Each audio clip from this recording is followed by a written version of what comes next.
What is Bitcoin? You've probably heard of Bitcoin, but you may not be completely sure what it is. That's okay, because by the time you've gone through this training, you will know what it is and how you can make money with it. Bitcoin is a cryptocurrency, which is another term that you need to be familiar with. The other important thing that we will explain is the technology behind Bitcoin and most other cryptocurrencies, which is blockchain. Before we get into the details of Bitcoin, it is important that you understand what cryptocurrencies are and how they work. What are cryptocurrencies? In basic terms, a cryptocurrency is a medium for exchange online. A cryptocurrency has a number of cryptographical functions which are there to support financial transactions. Most cryptocurrencies use the blockchain technology platform, more on this a little later, as it offers immutability, transparency, and decentralization. Cryptocurrencies are not controlled by any central powers, not yet at least. This is deliberate because the whole idea of cryptocurrency and Bitcoin is that they provide immunity from government interference and control. A cryptocurrency can be transferred from one person to another by using public and private keys. There are minimal processing fees involved with cryptocurrency transactions, which are a part of their appeal. Usually, financial institutions have high charges for any monetary transactions. Cryptocurrencies were invented by accident. The inventor of Bitcoin, Satoshi Nakamoto, created a peer-to-peer electronic cash system, and Bitcoin was a byproduct of this system. Before this, there had been numerous attempts to create a digital cash system, but all had failed. The key to the success of Nakamoto's system was that it provided a decentralized financial network rather than the established centralized system. If you wanted to set up your own digital cash system, you would need to create a payment network that provided three key things. 1. Accounts. 2. Balances. 3. Transactions. A problem that all payment networks face is double spending.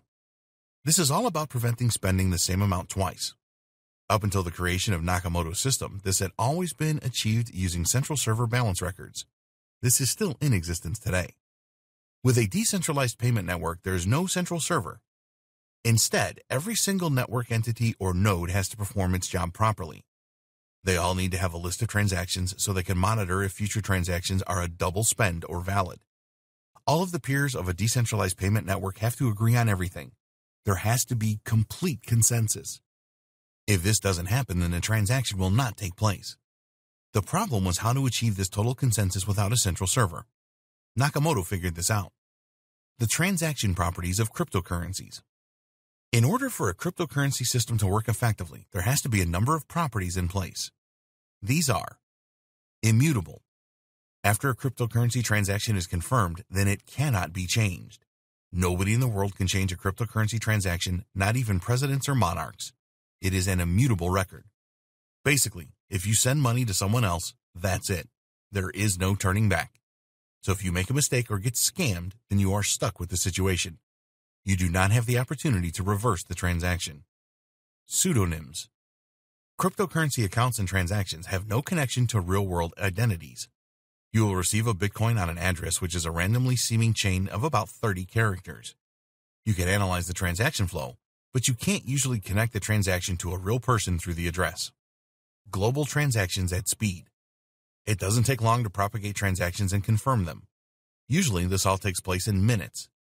The network for cryptocurrency transactions is global, so it doesn't matter where the transaction originates and terminates. High security. The highest levels of transaction security are essential for a cryptocurrency network, and to this end, all funds are locked in a public key cryptography system. Only someone that has a private key can send cryptocurrency. This makes the system extremely secure. No permissions. A cryptocurrency system is a permissionless system. You do not require the permission of anyone or any authority to make a cryptocurrency transaction. There's no gatekeeper with a cryptocurrency system. The monetary properties of cryptocurrency. Now you know the transaction properties of cryptocurrency, you need to understand the monetary properties. These are: there is a controlled supply. Most cryptocurrencies have a limit on the number of tokens supplied. Taking Bitcoin as an example, there will be a decrease of supply over time, and experts estimate that the final number of Bitcoin tokens will happen around 2140. Experts say that only 21 million Bitcoins will be the limit. To control the supply of cryptocurrency tokens, a schedule is written in the underlying code. Using this code, you can approximately calculate today the monetary supply of a cryptocurrency for any given future date. bearer, not debt. With conventional or fiat money underwritten by a government, the bank account you hold is created by debt. All of the entries in your accounts are debts. It is really an IOU system. A cryptocurrency is not a debt. There has been a lot of controversy over the launch of cryptocurrencies because they are a direct attack on the monetary policy of most nations. Governments or central banks cannot change cryptocurrencies. Therefore, they are immune to inflation and deflation caused by the manipulation of the monetary supply. What is Bitcoin? Bitcoin is a cryptocurrency and a virtual type of money. It's really like having an online version of money or cash. You can use Bitcoin to purchase products and services, and more vendors are accepting Bitcoin as a form of payment these days. Some countries feel very threatened by Bitcoin and have banned it completely.